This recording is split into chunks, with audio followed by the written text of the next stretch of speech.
Civilisations improve ಆಗ್ತಾ ಇದ್ದಾಗ ಜನರ ಮೈಂಡ್ಸೆಟ್ ಕೂಡ ಇಂಪ್ರೂವ್ ಆಗುತ್ತೆ. ಅದೇ ಥರ ಮೂವಿ ಆಡಿಯನ್ಸ್ಗಳ ಮೈಂಡ್ಸೆಟ್ ಕೂಡ ಇಂಪ್ರೂವ್ ಆಗ್ತಾ ಇದೆ.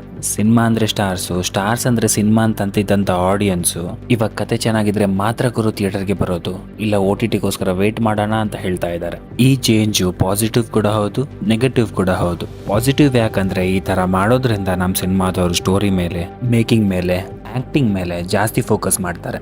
ಆವಾಗ ಔಟ್ಪುಟ್ ಸಹ ಚೆನ್ನಾಗಿ ಬರ್ತದೆ. ನೆಗೆಟಿವ್ ಯಾಕಂದರೆ ಇದು ಹೋಗ್ತಾ ಬಾಲಿವುಡ್ ಆಡಿಯನ್ಸ್ ಥರ ಟಾಕ್ಸಿಕ್ ಆಗಿಲ್ಲ ಅಂದರೆ ಸಾಕು.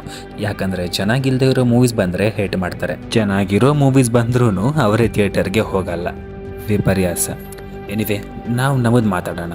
ಇವತ್ತಿನ ಟಾಪಿಕ್ ಏನಂದರೆ, should stars change their approach. Stars ಅಂದ ತಕ್ಷಣ ನಾನು ಜನರಲ್ ಆಗಿ ಹೇಳ್ತಾ ಇಲ್ಲ, Tier 1 ಹೀರೋಸ್ ಬಗ್ಗೆ ಮಾತಾಡ್ತಾ ಇರೋದು. ಟಿಯರ್ ಅಂದರೆ ಆ ನಟನ ಕೆಪಾಸಿಟಿ ಪ್ರಕಾರ, ಅಂದರೆ ಅವ್ರ ಮೂವೀಸ್ ಎಷ್ಟು ಕಲೆಕ್ಷನ್ ತಂದು ಕೊಡುತ್ತೆ, ಎಷ್ಟು ಆಡಿಯನ್ಸ್ನ ಫಸ್ಟೇ ಪುಲ್ ಮಾಡ್ತಾರೆ ಅಂತ ಅವರವ್ರ ಸ್ಟಾರ್ಡಮ್ ಇದನ್ನೆಲ್ಲ ಸೇರಿ ಲೆಕ್ಕ ಹಾಕೊಳ್ಳೋದು. ಸೊ ನಮ್ಮ ಇಂಡಸ್ಟ್ರಿಯಲ್ಲಿ Tier 1 ಅಂದರೆ ಅದು Sudeep sir, Darshan sir, Yash sir ಹಾಗೂ ರಕ್ಷಿತ್ ಸರ್. ಒಂದು ಲೆಕ್ಕದಲ್ಲಿ ಶಿವಣ್ಣ ಕೂಡ Tier 1. ಅಪ್ಪು ಅವರಿದ್ರು, ಇವಾಗಿಲ್ಲ.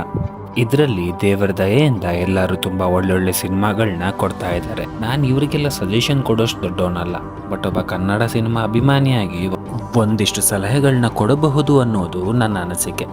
ಬರೀ ಮಸಾಲಾ ಮೂವೀಸ್ ಮಾಡೋದ್ರಿಂದ ಆಡಿಯನ್ಸ್ಗೂ ಒಂದು ಟೈಮಲ್ಲಿ ಬೇಜಾರಾಗುತ್ತೆ, ಚೇಂಜಸ್ ಬೇಕು ಅಂತ ಕೇಳ್ತಾರೆ. ಆದರೆ ಮಸಾಲಾ ಮೂವೀಸ್ ಮಾಡಲೇಬಾರ್ದು ಅಂತ ನಾನು ಹೇಳ್ತಾ ಇಲ್ಲ. ಸ್ಟಾರ್ಡಮ್ ಅಂತ ಇರೋದೇ ಮಸಾಲಾ ಮೂವೀಸ್ನ ಎಂಜಾಯ್ ಮಾಡೋಕ್ಕೆ. ಈ ವಿಷಯದಲ್ಲಿ ನಾವು ರಕ್ಷಿತ್ ಅವರಿಂದ ಕಲಿಯೋದು ತುಂಬಾನೇ ಇದೆ. ಬಿಕಾಸ್ Tier 1 ಆ್ಯಕ್ಟರ್ ಆಗಿಯೂ ಕೂಡ ಅವ್ರು ಯಾವತ್ತೂ ಆ್ಯಕ್ಷನ್ ಮೂವೀಸ್ ಕಡೆ ವಾಲಿದ್ದೇ ಇಲ್ಲ. ಅಗೇನ್ ASN ಮಾಡಿದ್ರು, but that was not a masala movie. Content ಇರೋ ಸಿನಿಮಾಗೆ ಕಮರ್ಷಿಯಲ್ ಎಲಿಮೆಂಟ್ ಆ್ಯಡ್ ಮಾಡಿರೋದಷ್ಟೇ. ಹಾಗೆ ಮಾಡಿದ ತಕ್ಷಣ ಯಾವ ಮೂವಿನೂ ಫ್ಲಾಪ್ ಆಗಲ್ಲ. ಬಟ್ ಕಮರ್ಷಿಯಲ್ ಸಿನಿಮಾಗೆ ನೀವು ಅಲ್ಪ ಸ್ವಲ್ಪ ಕಂಟೆಂಟ್ ಆ್ಯಡ್ ಮಾಡೋಕ್ಕೆ ಹೋದರೆ ಎಡವ್ತೀರಾ ಅಷ್ಟೇ.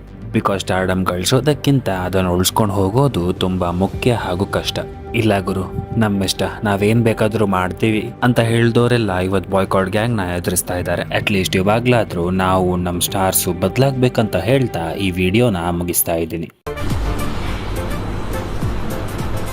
ಅಷ್ಟೇ. ನಾನಂದ್ರೆ ವಿಶೇಷ, ನಾ ಇದ್ರೆ ಸಂತೋಷ, ನಾನ್ ಯಾರು ಗೊತ್ತಾಯ್ತಾ?